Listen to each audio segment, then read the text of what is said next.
सारथी। महिलाओं को और सौगात देने की तैयारी में धामी सरकार। भाजपा के प्रदेश के युवा और महिला वोट बैंक पर खास निगाह। लोकसभा से पहले भाजपा ने तैयार की खास रणनीति। 2030 तक 20 लाख लोगों को रोजगार। सेवा क्षेत्र नीति से आने वाले दिनों में पहाड़ में बड़ी हॉस्पिटल चेन, स्कूल चेन, विश्वविद्यालय, कॉलेज खुलेंगे, वेलनेस रिजॉर्ट। प्रदेश में आने वाले प्रोजेक्ट में 75% देहरादून का होगा स्टाफ। शिक्षा क्षेत्र में 10 विश्वविद्यालय, 10 कॉलेज व 12वीं तक के स्कूल स्थापित करने की योजना। 7 सरकारी विश्वविद्यालयों में 134 करोड़ की गड़बड़ियां। सदन पटल पर रखी गई रिपोर्ट में खुली पोल। बिना पद सृजन 48 तकनीकी प्रशासनिक शैक्षिक वेतन पर कर दी नियुक्ति। ऋषिकेश से आगरा खाल की ओर से जा रही बोलेरो खाई में गिरी। हादसे में 2 लोगों की मौत हुई, 4 लोग घायल हैं। घायलों का इलाज जारी। और दून समेत 4 जिलों में तेज बारिश की चेतावनी। अगले 2 दिनों में बदलेगा प्रदेश में मौसम विभाग ने जारी किया अलर्ट।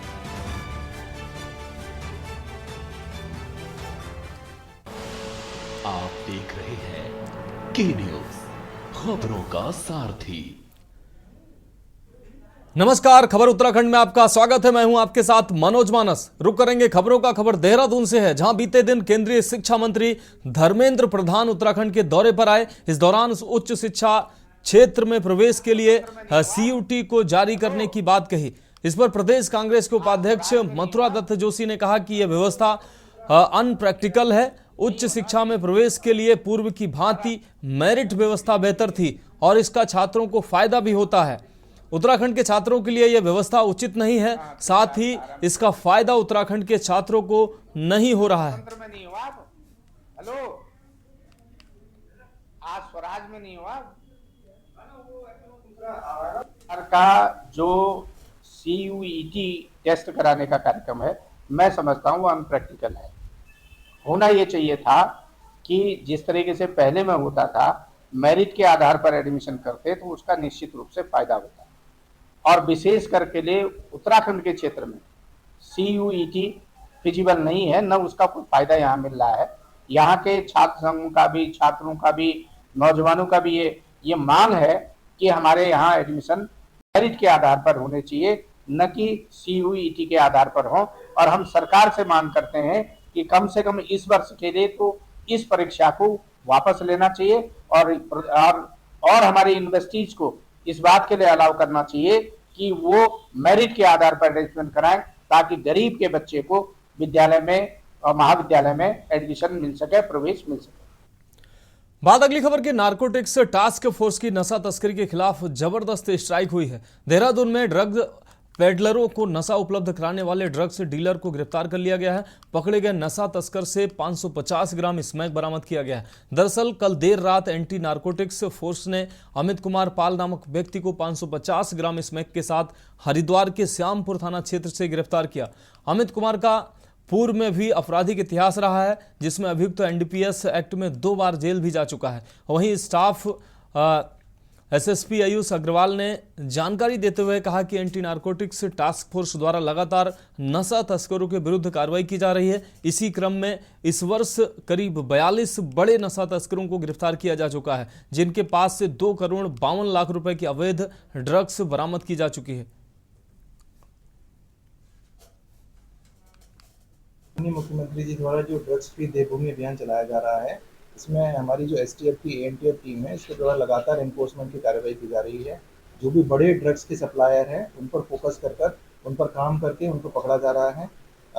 जनवरी से अभी अगस्त तक पिछले 8 माह में 42 ड्रग्स डीलर्स को, ड्रग्स पेडलर्स को पकड़ा जा चुका है और जिनके कब्जे से भारी मात्रा में नशे की जो सामग्री है वो बरामद की गई है, जिसकी कीमत लगभग 3.25 करोड़ रुपए है। और इसी क्रम में एक बड़ी सफलता हमारी टीम को हासिल हुई है। एक ड्रग तस्कर को पकड़ा गया है, जिसके कब्जे से 550 ग्राम स्मैक बरामद हुई है, जिसकी अनुमानित कीमत लगभग 55 लाख रुपए है। और ये जो रहने वाला मूल रूप से देहरादून का है और ये बरेली से लेकर आ रहा था ड्रग्स को। इसका पूर्व में आपराधिक इतिहास भी रहा है, 2 बार NDPS के केस में जेल भी जा चुका है। और इसमें इसके पूरी बैकवर्ड लिंकेजेस पर काम किया जा रहा है। इससे पूछताछ में कुछ अहम जानकारियां सामने आई हैं कि किससे लेकर आ रहा था, आगे किसको सप्लाई करता था, तो उन सभी लोगों पर भी आगे कार्रवाई की जाए। रुक रहेंगे अगली खबर का। भाजपा ने आगामी लोकसभा चुनाव के लिए अपनी कमर कस ली है। पार्टी पदाधिकारियों और कार्यकर्ताओं को तैयार करने में जुट गई है और उन्हें हर मजबूती से अपने क्षेत्रों में दायित्वों की जिम्मेदारी निर्वहन करने को प्रेरित कर रही है। इसी क्रम में हल्द्वानी के एक होटल में नैनीताल उधम सिंह नगर लोकसभा की बैठक के साथ इसकी शुरुआत हुई। पार्टी के पदाधिकारियों के साथ हुई बैठक, आपको बता दें, शुरुआत भाजपा प्रदेश अध्यक्ष महेंद्र भट्ट, नैनीताल उधम सिंह नगर संसदीय क्षेत्र से सांसद अजय भट्ट और प्रदेश महामंत्री राजेंद्र बिष्ट ने की। बैठक में नैनीताल उधम सिंह नगर के पदाधिकारी, मंडल अध्यक्ष, मंडल महामंत्री सहित अन्य पदाधिकारी भी मौजूद रहे। वहीं सांसद अजय भट्ट ने कहा कि भाजपा शीतकाल में भी युद्ध की तरह तैयारी करने वाली पार्टी है, लिहाजा इस लोकसभा चुनाव के मद्देनजर पार्टी पदाधिकारी और कार्यकर्ता पूरी तरह से तैयार हैं।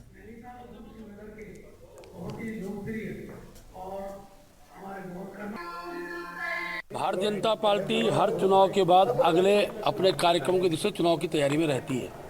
मुख्य रूप से हमारी लोकसभा की बैठक कल से हमने प्रारंभ की है। आज नैनीताल लोकसभा की बैठक है। 2 चरणों में बैठकें हुई हैं। प्रथम चरण में हमने यहाँ के जो स्थानीय विधायक हैं, सांसद से उनका बैठना हुआ। समाज के बीच में ऐसे विषय जिन विषयों को आगामी दिनों में सरकार के माध्यम से उनका समाधान किया जा सकता है, क्षेत्र की समस्याएँ हैं और अन्य राजनीतिक मुद्दे क्या क्या उस क्षेत्र में चल रहे हैं उनकी विधानसभा क्षेत्र में, उस पर हमारी चर्चा हुई है। सेकंड चरण में हमारी सबसे छोटी इकाई है मंडल के महामंत्री सुपर के कार्यक्रम से हम बैठने वाले हैं। हमारे आगामी दिनों के कार्यक्रम में बूथ सशक्तिकरण भी बड़ा महत्वपूर्ण कार्यक्रम है। इस बार भारतीय जनता पार्टी ने बूथ लेवल पे पन्ना प्रमुख तैयार कर दिए हैं और हर बूथ में हमारे पन्ना प्रमुख तैयार हैं और हर बूथ को हम जीतेंगे, क्योंकि हम लोगों ने ग्राउंड लेवल पे अपनी तैयारी की है और हम हवा में या सिर्फ ऊपर बात नहीं करते हैं। तो हम लोगों ने बूथ लेवल में जो अपनी तैयारी की है, उससे तैयारी के आधार पर हम एकतरफा लोकसभा चुनाव नैनीताल उधम सिंह नगर जीतेंगे और पिछली बार के भी रिकॉर्ड तोड़ने वाले हैं। 2019 में हम लोग 3,75,000 वोट के लगभग मतों से इस संसदीय क्षेत्र को जीते थे और इस बार उसका भी रिकॉर्ड हम तोड़ेंगे, क्योंकि भारतीय जनता पार्टी ने काम किया है और हम लोग काम के भरोसे अपनी बातों को रखते हैं और लगातार, चाहे वो आपदा हो, चाहे दूसरी कोई भी समस्या हो, हम लोगों के बीच रहते हैं, अपने किसानों के बीच रहते हैं, अपने ग्रामीणजनों के बीच रहते हैं। लोकसभा स्तर के हमारे सम्मेलन हो रहे हैं कि जो हमारे मंडल हैं उनके अध्यक्ष, महामंत्री और जिले के पदाधिकारी सिंहावलोकन करते हैं। हम पिछले क्या काम किए, आगे जो पार्टी हमको दायित्व देगी या कार्यक्रम आएंगे उनको कैसे पूरा करेंगे। हमारे माननीय प्रदेश अध्यक्ष जी ने सारी बातें बता दी हैं। तो ये रूटीन की बैठकें हमारी होती ही होती हैं हमेशा, कभी 6 महीने में, कभी 3 महीने में। ये वाली बैठकें लंबे समय में होती हैं, एक कार्यकाल में हो सकता है 6 महीने या 1 साल के बाद होती होंगी, लेकिन ये बैठकें ऐसा नहीं कि नई परंपरा है। लोकसभा चुनाव की दृष्टि से हमारे सभी लोकसभाओं पर अभी फिलहाल 3 लोकसभाओं पर हमने ये शुरुआत करी है। लोकसभा स्तर पर हमने अपने मंडल अध्यक्ष, मंडल के महामंत्री और मोर्चों के जिलाध्यक्ष और मोर्चों के प्रदेश अध्यक्ष, प्रदेश पदाधिकारियों की और वक्ताओं की ये आज बैठक है। इसमें माननीय हमारे प्रदेश के अध्यक्ष श्रीमान महेंद्र भट्ट जी, अपने सांसद अजय भट्ट जी और अपने हमारे महामंत्री संगठन श्रीमान अजय जी का मार्गदर्शन हम सबको प्राप्त होना है। सभी कार्यकर्ता उत्साहित हैं और ये आज 4:30 बजे तक ये कार्यशाला चलने वाली है। उत्तराखंड की खबरों में वक्त एक ब्रेक का है, जल्द हाजिर होंगे। आप देख रहे हैं। ब्रेक के बाद खबरों में एक बार फिर से आपका स्वागत है। बढ़ेंगे अगली खबर की ओर। उत्तराखंड में आयुष्मान भव अभियान का शुभारंभ आज से हो गया है। आपको बता दें, देहरादून में स्थित उत्तराखंड राजभवन में कार्यक्रम का आयोजन किया गया। कार्यक्रम में राज्यपाल लेफ्टिनेंट जनरल गुरमीत सिंह, मुख्यमंत्री पुष्कर सिंह धामी, स्वास्थ्य मंत्री धन सिंह रावत उपस्थित रहे। वहीं स्वास्थ्य मंत्री धन सिंह रावत ने बताया कि इस अभियान के तहत 17 सितंबर से 2 अक्टूबर तक सेवा पखवाड़ा देश भर में आयोजित किया जाएगा। हर ग्राम सभा और वार्ड में लोगों के आयुष्मान कार्ड बनाए जाएंगे। सभी लोगों की जांच की जाएगी। साथ ही वर्ल्ड डोनेशन कैंप भी आयोजित किए जाएंगे। वहीं 2 अक्टूबर को प्रत्येक ग्राम सभा में स्वच्छता अभियान भी चलाया जाएगा। तो ये कार्यक्रम पूरे प्रदेश भर में चलाए जाएंगे।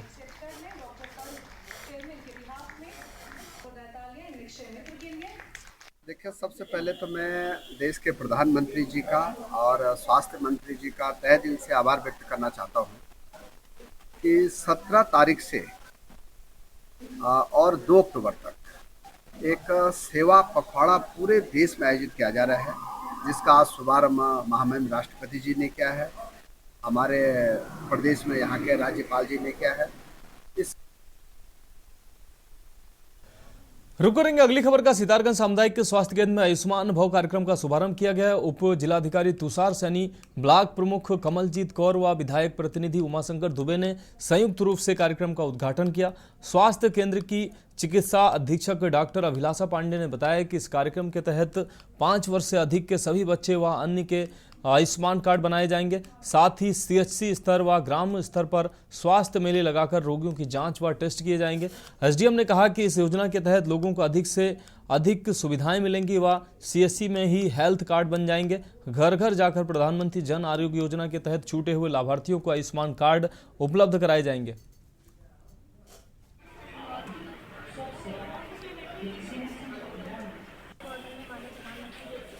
नया इनिशिएटिव इसमें हर घर 5 वर्ष से ऊपर जितने भी व्यक्ति हैं, परिवार सदस्य हैं, सबका आयुष्मान कार्ड सरकारी संस्थान द्वारा CHC प्लस हमारे जो हेल्थ एंड वेलनेस सेंटर है वहाँ पे बनवाया जाएगा। प्लस सप्ताह में एक दिन CHC लेवल पे, डिस्ट्रिक्ट लेवल पे स्वास्थ्य मेला चलाया जाएगा। इससे CHC लेवल पे सप्ताह में एक दिन मेडिकल कॉलेज द्वारा या फिर जिला अस्पताल द्वारा एक स्पेशलिस्ट जैसे रेडियल ऑर्थोपेडिशियन, गायनेकोलॉजिस्ट, सर्जन्स, उनकी OPD करी जाएगी, जिसमें हर व्यक्ति को स्वास्थ्य लाभ दिया जाएगा। प्लस सरकार द्वारा ही सारी दवाइयाँ प्लस सारे ब्लड टेस्ट सरकारी अस्पताल CHC लेवल तक कराए जाएंगे। रुक करेंगे अगली खबर का। लक्सर क्षेत्र में डेंगू के 28 मामले सामने आए हैं। आपको बता दें, मामले आने से प्रशासन में हड़कंप मच गया है। SDM गोपाल सिंह चौहान ने डेंगू का हॉटस्पॉट बन चुके केशव नगर कॉलोनी का निरीक्षण किया है और खुद घर जाकर डेंगू के लार्वे की जांच की है। इस दौरान केशव नगर के 2 घरों में डेंगू का लार्वा भी पाया गया है। SDM ने तत्काल पानी भरे हुए बर्तनों को खाली कराया है। इस दौरान उनके साथ स्वास्थ्य विभाग और नगर पालिका के कर्मचारी भी मौजूद रहे। प्रशासन की टीम ने स्थानीय लोगों को डेंगू को लेकर जागरूक भी किया। SDM गोपाल सिंह चौहान ने बताया कि लोग डेंगू को लेकर संवेदनशीलता बरतें, अपने घरों में कहीं पर भी जलभराव न होने दें। साथ ही जानकारी देते हुए उन्होंने कहा कि केशव नगर कॉलोनी में कल से 2 दिवसीय स्वास्थ्य शिविर लगाकर लोगों की जाँच कराई जाएगी और आवश्यक दवाइयाँ भी मुहैया कराई जाएंगी। भरा पड़ा है, पूरा भरा पड़ा है, ये देखो।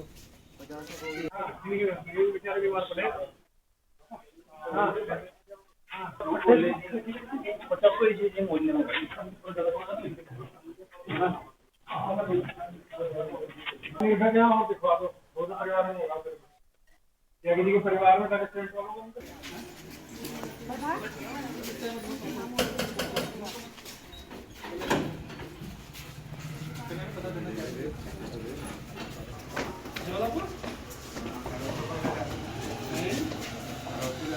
भरा पड़ा है, पूरा भरा पड़ा है, ये देखो।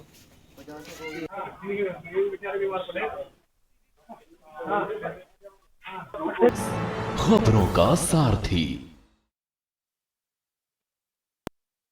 स्वागत है। बढ़ेंगे अगली खबर की ओर। खबर नैनीताल से है, जहां उत्तराखंड हाईकोर्ट ने कौशल विकास योजना के तहत कोरोना काल में हुए 70 करोड़ के घोटाले मामले में दायर जनहित याचिका पर सुनवाई करते हुए कोर्ट की खंडपीठ ने प्रदेश सरकार से उक्त मामले के रिकॉर्ड उपलब्ध कराने के निर्देश जारी करने के साथ ही याचिकाकर्ता को घोटाले में शामिल निजी कंपनियों और NGO को पक्षकार बनाने को कहा है।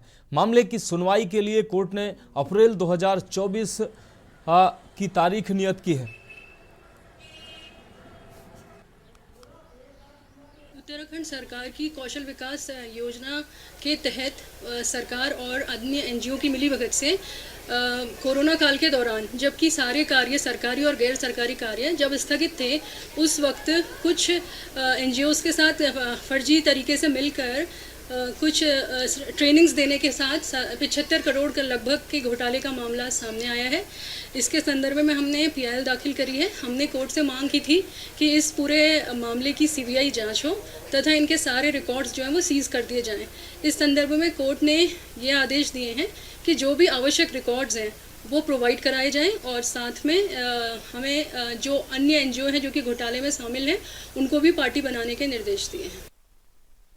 रुक करेंगे अगली खबर का। खबर जनपद उधम सिंह नगर के जसपुर क्षेत्र के अंतर्गत ग्राम राजपुर से है, जहां बरसात के कारण फीका नदी पर बना बंधा फिर क्षतिग्रस्त हो गया है। आपको बता दें ये बंधा क्षतिग्रस्त हो गया है। कहीं ना कहीं सिंचाई विभाग प्रशासन की बड़ी लापरवाही सामने आई है, क्योंकि फीका नदी से लगातार भारी मात्रा में खनन का कारोबार चलता रहता है, लेकिन प्रशासन आंख बंद कर इस घटना को देखता रहता है। किसी अप्रिय घटना को अंजाम देने की फिराक में तो नहीं है। उपजिलाधिकारी जसपुर गौरव चटवाल ने बताया कि सिंचाई विभाग को तत्कालीन निर्देशित किया गया है कि जो भी टेम्परेरी कार्य हैं उसे किया जाए और दीर्घकालीन उपाय के लिए सिंचाई विभाग को निर्देशित किया गया है, ताकि ग्रामीणों को कोई समस्या न हो।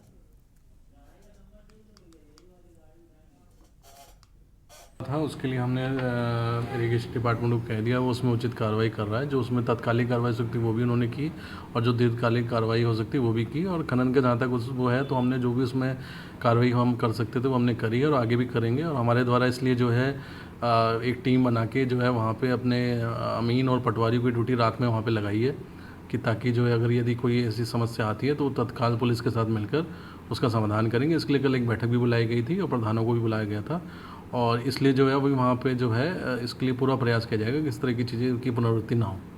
शीघ्र उनको कहा गया कि जितनी जल्दी हो सके उतनी जल्दी उसको बना दें। रुक करेंगे अगली खबर का। खबर देहरादून से है, जहां धामी कैबिनेट की बैठक में सचिवालय में संपन्न हुई है। आपको बता दें मुख्यमंत्री पुष्कर सिंह धामी की अध्यक्षता में हुई इस बैठक में कई महत्वपूर्ण निर्णय लिए गए हैं। बैठक में देश और दुनिया के निवेशकों को स्वास्थ्य और शिक्षा के क्षेत्र में निवेश को आकर्षित करने के लिए कैबिनेट ने प्रदेश की पहली सेवा क्षेत्र नीति को मंजूरी दे दी है। इसके साथ ही कैबिनेट ने पंप स्टोरेज पॉलिसी, सेवा क्षेत्र की नीति, पर्यटन और ऊर्जा क्षेत्र के प्रस्तावों को भी कैबिनेट ने मंजूरी दी है। आपको बता दें कि सेवा क्षेत्र की नीति के तहत अब स्वास्थ्य, हॉस्पिटलिटी, वेलनेस सेंटर, शिक्षा, फिल्म सेवा, मीडिया, स्पोर्ट्स, IT को वो शामिल करते हुए पॉलिसी बनाई गई है।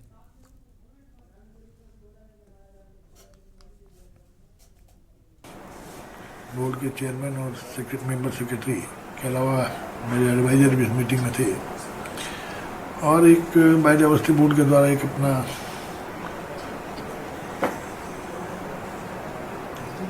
जो वर्किंग प्लान है, जो उन्होंने प्लान बनाया, उसको लेकर के चर्चा हुई। बढ़ेगी अगली खबर की ओर। हरिद्वार में CMO अनिल वर्मा व चिकित्सा प्रभारी अनिल असवाल ने मिशन आयुष्मान भव के तहत आशा फैसिलेटर व आशा कार्यकर्तियों की बैठक ली है। बैठक में क्षेत्र में बाढ़ के बाद पनप रही बीमारियों के लिए लोगों को कैसे जागरूक किया जाए। आपको बता दें लक्सर खानपुर क्षेत्र में फ्लड आने के बाद कई गंभीर बीमारियां देखने को मिल रही हैं, जिसमें डेंगू ने क्षेत्र में अपना पैर पसारना शुरू कर दिया है। हालांकि स्वास्थ्य विभाग घर घर जाकर डेंगू का लार्वा नष्ट करवा रहा है। अकेले लक्सर क्षेत्र में डेंगू के दर्जनों मरीज प्राइवेट अस्पतालों में अपना इलाज करवा रहे हैं, जिसको लेकर स्वास्थ्य विभाग गंभीर नजर आ रहा है। हरिद्वार से पहुंचे डॉक्टर अनिल वर्मा ACMO ने बताया कि डेंगू से ग्रसित मरीज को नज़दीकी सामुदायिक स्वास्थ्य केंद्र पर अपना इलाज करवा रहे हैं। डेंगू जैसी गंभीर बीमारी से इलाज करवाकर बचा जा सकता है। सब लोग को बुलाया, हमारी ANM भी हैं और हमारी AF भी हैं और कुछ हमारे जो पैरामेडिक्स है वो भी हैं। सभी लोगों को समझा रहे हैं कि जो हमारी 4 बीमारियां हैं, नॉन कम्युनिकेबल डिजीज आती है, इसमें हमारा कैंसर हो गया, डायबिटीज हो गया, हाइपरटेंशन हो गया, ओरल कैंसर, ब्रेस्ट कैंसर, इनके बारे में जन जागरण करना है। जो पहले भी करती आई थी, पहले भी लोग कर रहे थे CHO के माध्यम से, तो इनको ये पूरे हफ्ते चलेगा, पूरे 1 महीने तक चलना है और इनको हर हफ्ते जाकर के घर घर में जाकर के ये अवेयरनेस करनी है। जो भी पेशेंट आएंगे उनको लेकर के आना, तो इनको इसके बारे में बता रहे हैं कि जो प्रोग्राम होगा हमारा अभी ऑनलाइन हमारा इसका उद्घाटन भी होना है और फिर इसका मेला भी लगेगा जो पूर्व की भांति में जो हमारे हॉस्पिटल में लगा CSM और माननीय हमारे जनप्रतिनिधियों के द्वारा इसको हम लोग उद्घाटन कराएंगे। और सब जितने हमारे हेल्थ वेलनेस सेंटर है वहाँ पर भी हमारा इनके द्वारा प्रोग्राम चलेगा और हॉस्पिटल में चलेगा, तो उसी के संदर्भित एक मीटिंग। तो उत्तराखंड की खबरों में अभी के लिए इतना ही। मुझे दीजिए इजाजत और आप देखते रहिए के न्यूज़ इंडिया।